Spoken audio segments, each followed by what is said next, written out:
ಎಲ್ಲರಿಗೂ ನಮಸ್ಕಾರ. Welcome back to my channel. ಇವತ್ತು ಬಿರಿಯಾನಿ ಪೌಡರ್ ರೆಸಿಪಿ. ಇದು ಬಿರಿಯಾನಿಗೆ ಮಾತ್ರ ಇಲ್ಲ, ನೀವು veg biryani, chicken biryani, egg biryani ಇದಕ್ಕೆಲ್ಲ ಯೂಸ್ ಮಾಡ್ಬೋದು. ತುಂಬಾ ಟೇಸ್ಟಿಯಾಗಿರುತ್ತೆ. ಇದೊಂದು ಪೌಡ್ರ್ ಮಾಡಿ ಇಟ್ಕೊಂಡು ಒಂದು ಸ್ವಲ್ಪ ಹಾಕ್ಕೊಂಡ್ರೆ ಸಾಕು. ಫ್ಲೇವರು ತುಂಬಾ ಚೆನ್ನಾಗಿರುತ್ತೆ, ಪ್ಲಸ್ಸು ಟೇಸ್ಟು ಸಹ ತುಂಬ ಚೆನ್ನಾಗಿ ಬರುತ್ತೆ. ಈಗ ಒಂದು ಕಪ್ಪಷ್ಟು ಧನಿಯಾ ಹಾಕ್ಕೊಂಡಿದ್ದೀನಿ. ಧನಿಯಾನ ಚೆನ್ನಾಗಿ ಫ್ರೈ ಮಾಡ್ಕೊಳ್ತಾ ಇದ್ದೀನಿ. ಇದು ನಿಮಗೆ ಅಂಗಡಿನಲ್ಲಿ ಪ್ಯಾಕೆಟ್ಸಲ್ಲಿ ಸಿಗುತ್ತಲ್ವ, ಅದೇ ಪೌಡ್ರ್ ಟೇಸ್ಟು ಸಹ ಕೊಡುತ್ತೆ. ನೀವು ಪಲಾವ್ ಎಲ್ಲನೂ ವೆಜ್ಜನ್ನು ಸಹ ಮಾಡ್ಬೋದು, ನಾನ್ ವೆಜ್ಗೂ ಯೂಸ್ ಮಾಡ್ಬೋದು. ಆಲ್ ಇನ್ ಒನ್ ಪೌಡ್ರ್ ಥರ ಇದು ನಾನು ಮನೇಲಿ ಮಾಡ್ಕೊಂಡು ಸ್ಟೋರ್ ಮಾಡ್ಕೊಳ್ತೀನಿ.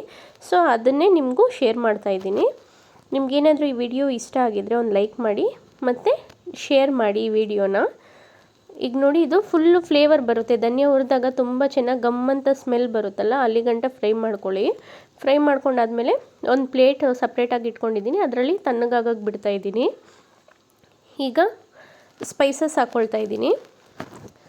ಚಕ್ಕೆ ಒಂದು ಫುಲ್ಲು 3 ಚಕ್ಕೆ ಉಂಡೆ ತಗೊಂಡು ಅದನ್ನು ಪೀಸಸ್ ಮಾಡ್ಕೊಂಡಿದ್ದೀನಿ. ಇದು ಚಕ್ಕೆ ಬಂದುಬಿಟ್ಟು ಪ್ಯೂರ್ ಆಗಿರಬೇಕು. ಈ ಡಿಮಾರ್ಟಲ್ಲಿ ಸಿಗುತ್ತೆ ನೋಡಿ, ಅಂಥ ಚಕ್ಕೆನ ಯೂಸ್ ಮಾಡಿ, ಇಲ್ಲಾಂದರೆ ಆನ್ಲೈನಲ್ಲೂ ಸಿಗುತ್ತೆ ನಿಮಗೆ. ಈಗ ಅದು ಯಾವ ಸ್ಪೂನ್ ತೋರಿಸಿದ್ದೀನಿ ಅದೇ ಸ್ಪೂನಲ್ಲಿ 1 ಸ್ಪೂನಷ್ಟು ಲವಂಗ ಹಾಕ್ಕೊಂಡಿದ್ದೀನಿ, 1 ಸ್ಪೂನಷ್ಟು ಕರಿಮೆಣಸು ಹಾಕ್ಕೊಂಡಿದ್ದೀನಿ, 1 ಸ್ಪೂನಷ್ಟು ಏಲಕ್ಕಿ ಹಾಕ್ಕೊಂಡಿದ್ದೀನಿ. ಈಗ ಇದನ್ನು ಫ್ರೈ ಮಾಡ್ಕೊಳ್ತಾ ಇದ್ದೀನಿ ಒಂದು ಟೈಮು. ಸಿಮ್ಮಲ್ಲೇ ಇರಬೇಕು ಇದೆಲ್ಲ ಹಾಕಿದಾಗ. ಮತ್ತು ಇನ್ನು ಯಾರಾದರೂ ನನ್ನ ಚಾನಲ್ನ ಸಬ್ಸ್ಕ್ರೈಬ್ ಮಾಡ್ಕೊಂಡಿಲ್ಲ ಅಂದರೆ ಸಬ್ಸ್ಕ್ರೈಬ್ ಮಾಡ್ಕೊಳ್ಳಿ. ಈಗ ಫ್ಲವರ್ ಮೊಗ್ಗು ಒಂದು 10 ಹಾಕ್ಕೊಂಡಿದ್ದೀನಿ.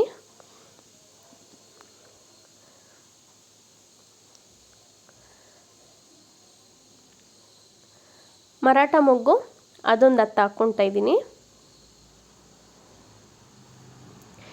ಅನಾನಸ್ ಹೂವು ಹಾಕ್ಕೊಂಡಿದ್ದೀನಿ, ಅದು ಒಂದು 10 ಹಾಕಿದ್ದೀನಿ. ಕಲ್ಲು ಹೂವು ಅಂತಾರಲ್ವ, ಅದು ಒಂದು ಸ್ವಲ್ಪ ಒಂದು ಅರ್ಧ ಸ್ಪೂನಷ್ಟು ಹಾಕಿದ್ದೀನಿ. ಅದು 1 ಸ್ಪೂನಷ್ಟು ಕಸ್ತೂರಿ ಮೇಥಿ ಹಾಕ್ಕೊಂಡು ಇದು ಫಸ್ಟು ಫ್ರೈ ಮಾಡಿಕೊಂಡು, ಅದಾದಮೇಲೆ ಇದು ಪಲಾವ್ ಎಲೆ ಹಾಕ್ಕೊಂಡಿದ್ದೀನಿ. ಪಲಾವ್ ಎಲೆ ಒಂದು 15 ಹಾಕ್ಕೊಂಡಿದ್ದೀನಿ.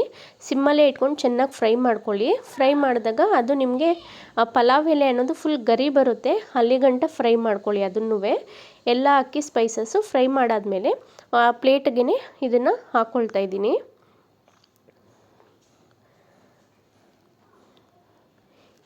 ಈಗ ಇದು ಆಗಿದೆ. ಇವಾಗ ಇದೊಂದು ಪ್ಲೇಟ್ಗೆ ಅಲ್ಲೇ ಹಾಕಿದ್ದೀನಿ. ಫುಲ್ ತಣ್ಣಗಾಗಬೇಕು. ಈಗ 1.5 ಸ್ಪೂನಷ್ಟು ಜೀರಿಗೆ ಹಾಕ್ಕೊಳ್ತಾ ಇದ್ದೀನಿ.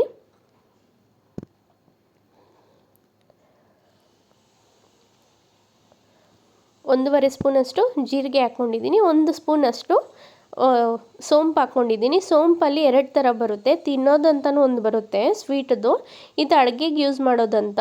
ನೀವು ಅಡುಗೆಗೆ ಯೂಸ್ ಮಾಡೋದನ್ನು ತಗೊಳ್ಳಿ.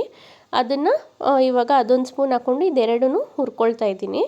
ಇದು ಸಿಮ್ಮಲ್ಲೇ ಇಟ್ಕೊಂಡು ಹುರ್ಕೊಳ್ಳಿ. ಫ್ಲೇವರ್ ಬರೋ ಗಂಟ ಹುರ್ಕೊಂಡಾದ್ಮೇಲೆ ಇಷ್ಟನ್ನೂ ತಣ್ಣಗೆ ಮಾಡ್ಕೊಳ್ಳಿ. ಬರೀ ಇಷ್ಟೇ ಮಸಾಲ ಐಟಮು.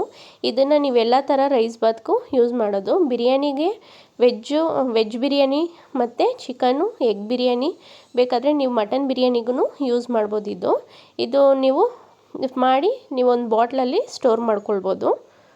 ಬಟ್ ಏನಂದರೆ ಪೌಡ್ರು ಮಾಡೋಕ್ಕಿಂತ ಮುಂಚೆ ಇದು ಫುಲ್ಲು ಎಲ್ಲ ತಣ್ಣಗಾದ್ಮೇಲೆ ಮಿಕ್ಸಿ ಜಾರ್ಗೆ ಹಾಕ್ಕೊಳ್ಳಿ. ಫುಲ್ಲು ಫೈನ್ ನೈಸ್ ಪೌಡ್ರು ಮಾಡ್ಕೊಳ್ಳಿ. ಈಗ ಇದಾಗಿದೆ. ಇದೆಲ್ಲ ತಣ್ಣಗಾದ್ಮೇಲೆ ಮಿಕ್ಸಿಗೆ ಹಾಕ್ಕೊಳ್ತಾ ಇದ್ದೀನಿ. ನೋಡಿ, ಫುಲ್ ಫೈನ್ ಪೌಡ್ರ್ ಮಾಡ್ಕೊಂಡಿದ್ದೀನಿ. Thank you for watching.